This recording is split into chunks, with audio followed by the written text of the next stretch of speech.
Дараагийн гадаад мэдээ Америкийн улс Иран улсын эдийн засгийн гол судсыг таслах зорилгоор 20 арга хэмжээг өргөжүүлж байгаагаа зарлалаа. Гэхдээ Вашингтон хамгийн хатуу шийтгэлийн арга хэмжээнүүдээс төр татгалзаж, Исламын бүгд найрамдах улстай бизнес хийхээ зогсоохыг дэлхийн нийтэд анхааруулжээ.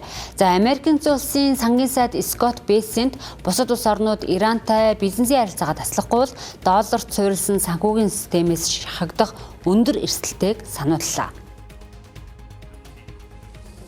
Сангийн сайд 20 арга хэмжээнд ямар улсууд өртөх хизээнээс хэрэгжиж эхлэхийг тодорхой илгэс татгалзсан бөгөөд дэлхийн санхүүгийн системийг боснуулахгүй тулд тэдэнд алдаагаа засах боломж олгож байгааг онцолсон юм а. Америкийн нэгдсэн улсын сангийн яамнаас Ираны 60% хүн аж ахуй нэгж хөлөг онгоцонд шинээр хориг тавьснаа зарласан.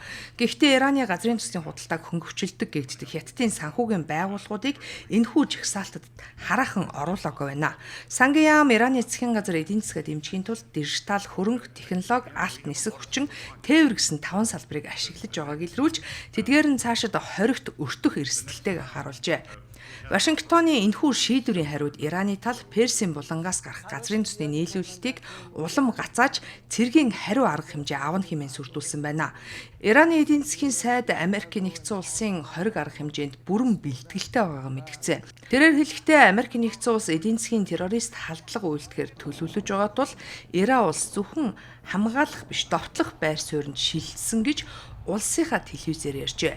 Түүнчлэн Ираны исламын хувьсгалт кварт хэрэв Ираны дид бүтцэд занал хийлвэл Америкийн нэгдсэн улсын амин чухал эрчим хүчний зангилаа цэгүүдэд хүнд цохилт өгнө хэмээн мэдгдсэн байна.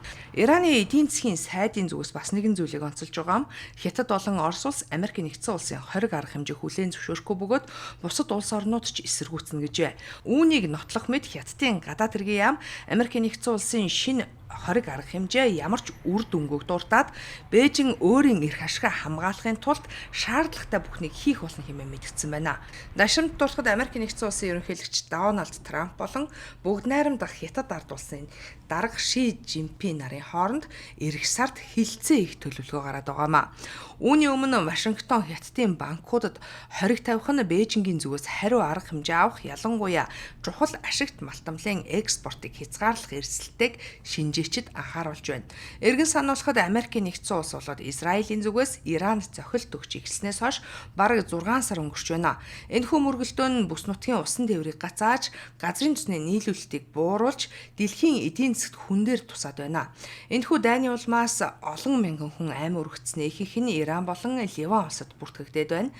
Дайнаар Ираны цэргийн хүчин чадал ихээхэнд оройтож, дээд удирдагч Аятолла Али Хаменей амь өргөцсөн хэдий ч Иран улс Персийн буланд хуршүүд рүүгээ халдах, Орон улсын хоолойдох газрын төсний тээвэрлэлтийг зогсоох, хуучин болон дорооны хүчин чадлаа хамгаалж үлдсэн зэрэг нь аюул дагуулсан хэвээр байна.